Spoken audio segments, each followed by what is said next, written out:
I've had a little bit of a theme in the last handful of podcasts talking about 2020 and how, on the whole, hasn't been a great year.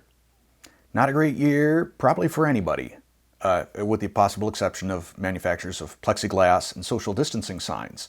They're probably doing all right. And I contrast 2020 with 2018, which for me was the worst year of my life. The worst year professionally, the worst year personally, the worst year emotionally, the worst year physically for me. And if you go back and you watch my transformation series, which I'll link to the playlist up there, in case you've got a couple hours of spare time and want to watch me talk a bunch. But 2018 was just one sort of bad event after another for me. Between being laid off, I started my consulting business, which was kind of stressful, made a little bit of money, and then both my clients, my two major clients, I talk about this in the transformation series. One gave up on continuous improvement. The other, I think, took my material in-house and started teaching it themselves. We had some major medical issues and bills with Courtney, which wound up costing me about $12,000 out of pocket. We got sued for $5 million for a personal injury. It was a car accident my wife had on a snowy night 3 years prior. So even though it was just like this hairline fracture that this woman had, sued us, the husband and wife both sued us for like 25 different things for a total of $5 million. That was kind of stressful. And then we just had the fact that my physical health was as bad as it had ever been. Now, it's been a number of years since I've celebrated New Year's Eve, gotten liquored up and stayed up till midnight. First off, I have hit a point in my life where hangovers are just not at all interesting to me. And I can't think of a worse way to start a new year, sort of a new annual chapter, than to do it feeling sick and having just a blistering headache. So I don't drink generally on New Year's Eve. If I do, it's going to be something very little. I mean, a couple glasses of wine, or maybe this year, since I expect that I will hit 100,000 subscribers on the 30th or the 31st, maybe I'll pop a bottle of champagne and the wife and I can have some champagne to celebrate 100,000 subscribers. But generally, I'm in bed at my normal time on New Year's Eve, 10 o'clock, maybe 10:30. But in 2018, I went to bed at 8:30 p.m. And my wife said, "Why are you going to bed so early? It's only 8:30.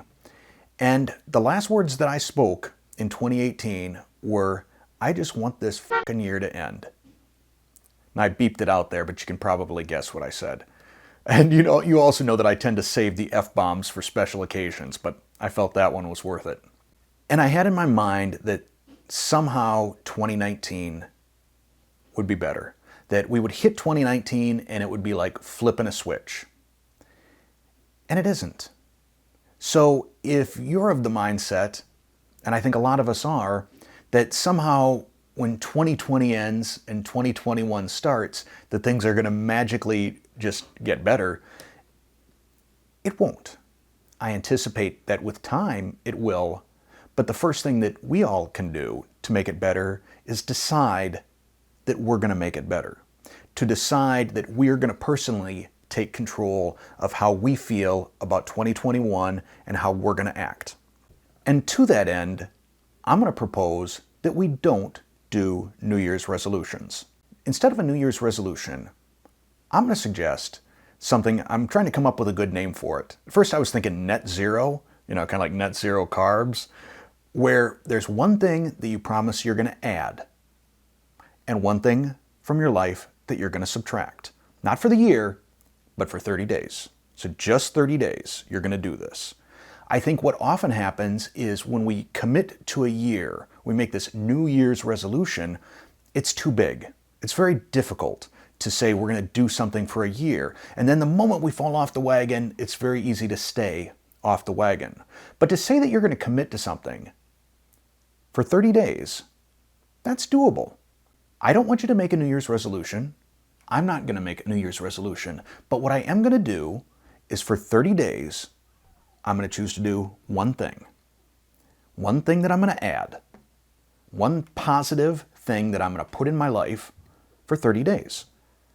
And then I'm going to take one negative thing and subtract that. Get rid of that. So one positive, one negative, net zero, I don't know. Maybe by subtracting one negative, it's actually a +2 because I got a positive and a getting rid of a negative. But let me describe to you what I think this looks like. First, when you pick something positive, don't make it too big. We want this to be a bit of a challenge, but not so hard of a challenge that it hurts. We want to be able to succeed, start off January with some momentum. So give some thought to, is there a gap or something you would like to improve, whether that's physically or emotionally / spiritually or intellectually, or there's probably something else. I wrote down some potential ideas. So working out, whether that's cardio or resistance training or Wii Fit, if that's still a thing. There's something like that on the Switch right now. Or stretching or yoga. These are all possibilities. Like I said, maybe it's emotionally or spiritually or psychologically. So perhaps meditation. I use Headspace as an app. I really like that. Prayer, whatever your thing is. But commit to it for 30 days. Another good one for sort of the emotional aspect is journaling. So you commit for 30 days, you're going to journal in the morning and at night. So what your plans are for the day, your hopes, your dreams, whatever, and then at night, sort of a reflection before you go to bed. Intellectually, maybe it's learning one new thing, whether that's reading one chapter of a book per day, whether that's doing Sudoku. I think I pronounced that right. Sudoku? Or is it Sudoku? I'm not sure. It's one of those two. And don't feel obliged to tell me in the comments because I'll look it up immediately after this is over. Maybe it's trying out one new recipe, but decide that you're going to learn one new thing a day if that's where you see potentially a gap, that you want to keep your brain nimble, doing a crossword puzzle potentially. So either exercising your brain or learning something new. Maybe there's something you want to incorporate into your diet. You want to get some more healthy fats. So maybe start eating some fatty fish. Like I don't generally care for a lot of the fattier fish. Things like sardines. I'm not a fan of salmon. But maybe getting some of these things into my diet would be good for 30 days. Or maybe making sure that you're getting enough like leafy greens. So, are you eating kale or spinach or something like that along with, your high fat, high protein. So basically adding one thing, one positive thing that maybe it's been on your mind for a while, you're going to add that for 30 days. And you will achieve that for 30 days before adding something else in February. And then think about the one negative thing that you would remove from your life. Something that either takes up time, it wastes your time, it wastes your energy, it affects you emotionally in a negative way. So some of the things that I wrote down as potentials: limit your time on Facebook or other social media. I would not recommend limiting the amount of time you spend watching serious keto videos. In fact, you could just watch them over and over and over again and tell all your friends about them. That would be a positive thing. Avoid or limit your exposure to the news. There's just not a lot of positive stuff out there. I don't care which side of the aisle you're on, what your news source is. It is very difficult to find something uplifting in the news. And I think especially avoiding any sort of comment section on any news sites, it's just toxic. And that's bad for you. It's bad for you mentally, emotionally. I say stay away from that. Go, go, go. Hey, Colton, you want to be on TV for a second? Or no? Another one, and this may be the one that I do for my getting rid of a negative, is to stop placing blame. I have this tendency when something goes wrong to look for who's at fault. And of course, it's never me. So if something around the house quits working, I'm like, all right, who was the last person to touch this? Or if I'm cooking and I can't find something, I'll be like, who moved this spatula? Or who moved my almond flour? Or whatever. It's been a tendency throughout my life to want to place the blame on others or other circumstances or events for even the most minor misfortune that befalls me. And I think my goal, my get rid of something negative, is going to be that, to approach any sort of misfortune or anything that goes wrong stoically, to just just accept it. It is what it is. And whether it's good or bad is going to be dictated by my response. So if I respond in frustration, then I'm going to be frustrated. But if I respond stoically, I'm just calm and it happened. So there's a good chance that that could be the negative that I get rid of. Another one potentially is decluttering. Whether that's clothing or cleaning out my pantry or just going room by room and looking at certain things and saying, do I use that? Why do I still have that? Is that something that I could either throw away or give to charity or recycle or repurpose or something? So if that one isn't my January thing, I could see that definitely being my February thing. So I think for my positive is going to be strength training or stretching or a combination of the two. And that's got to be an everyday thing for me. I really got to get on that. It's something I have largely neglected over the course of this past year. So I need to get back on that. So that's my positive. My get rid of a negative, I think I'm going to go with the not placing blame. So approaching frustration or misfortune stoically. And I think I'm probably going to create like a spreadsheet or just a sheet of paper. Maybe I'll create it in Word. I don't know, some sort of a checklist where just every day I've got the two columns, I've got the positive, I've got the negative, and as I complete them, I put down a check mark. I would recommend doing that, whether you just do it on a, handwritten on a sheet of paper or in a journal, or you print it out from a spreadsheet or whatever your favorite app is. Have yourself a checklist so that you can track it. There's that sense of achievement that just, it keeps you going. Do it for 30 days. I shared with you what my two things are going to be. I would love for you to tell me down in the comments what your two things are going to be. Get it out there. Commit to it, to the rest of us. And once a month, when we do these podcasts, we can talk about what our next new thing is. So to close out this video, I want to make two last points on 2020, two little observations.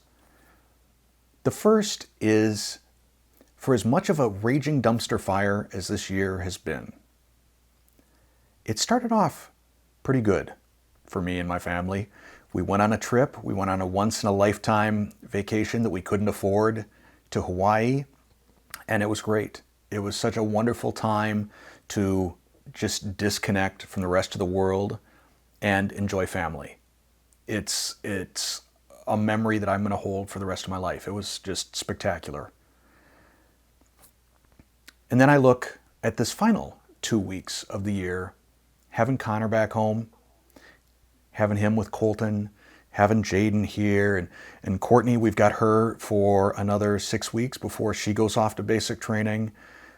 Having the family together, just, I think sometimes we take it for granted, or at least I have taken it for granted, how very important my family is to me, and just how much happiness and love and energy that I draw from them. And I hope that you're able to experience that same thing, whether it's with family or friends or coworkers or just someone that you appreciate and that you draw happiness from and strength from. I feel like I should have some more profound statement to try and tie all that together, but I don't. Sorry. Maybe you do. If you got like a really profound statement, put it down in the comments. I love the comments. And finally, my final end of the year 2020 reflection and thing that I gotta say, as always, is thank you. Because in addition to family, I've drawn a lot of strength from all of you. Within a day or two of releasing this podcast, I'm gonna hit 100,000 subscribers. And that's a pretty exciting deal for me. That puts me in the top 0.5% of YouTube content creators. And to me, I've never been in the top 0.5% of anything. So it feels pretty cool. And as excited as I am, I'm also enormously humbled by it because I got here because of you. I got here because you're willing to watch me and listen to me and take some time out of your day to spend with me and take some time to leave a comment. And that means so much to me. So the final thing that I'm going to say for 2020 is thanks for watching.